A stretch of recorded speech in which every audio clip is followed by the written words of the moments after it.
आता बघूयात मुंबई पुण्यासंदर्भातल्या महत्त्वाच्या 9 बातम्या। मुंबईत तापमानाचा पारा वाढला, वाढत्या तापमानाच्या नागरिकांना झळा, तापमानाचा पारा आणखी वाढण्याची शक्यता।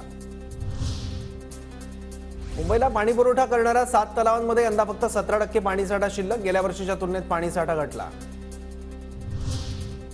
लोकलमधील गर्दीमुळे 3 प्रवाशांचा मृत्यू झाल्यानंतर मध्य रेल्वे प्रशासन ॲक्शन मोडवर, लोकलमधील गर्दी नियंत्रणासाठी रेल्वे बोर्डाला पत्र पाठवणार, मध्य रेल्वेचे महाव्यवस्थापक रामकरण यादव यांची माहिती। भूमिगत गटारांची सफाई यंत्राद्वारेच करा, सफाई कामगारांच्या सुरक्षेसाठी नगरविकास विभागाच्या पुन्हा सूचना, साफसफाई करताना कामगारांच्या मृत्यूंच्या घटनांमुळे आदेश। नवी मुंबईत 535 इमारती महापालिकेकडून धोकादायक म्हणून जाहीर, 50,000 नवी मुंबईकरांचा जीव टांगणीला। पुणे जिल्ह्यातील धरणांनी तळ गाठला, जिल्ह्यातील धरणांमध्ये फक्त 14% पाणीसाठा शिल्लक, 7 धरणांची पाणी पातळी 10%च्या खाली।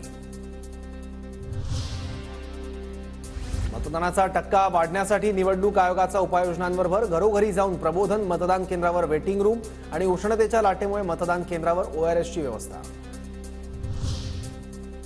दक्षिण पुण्यातील गावांमध्ये भीषण पाणी टंचाई, भिलारेवाडी, मांगडेवाडी आणि गुजर निंबाळकरवाडीतील नागरिक पाण्यासाठी हतबल। पुणे जिल्ह्यातील तळेगाव ढमढरीत 43 अंश सेल्सिअस तापमानाची नोंद, शिरूर, पुरंदर आणि इंदापुरातही उन्हाचा कडाका।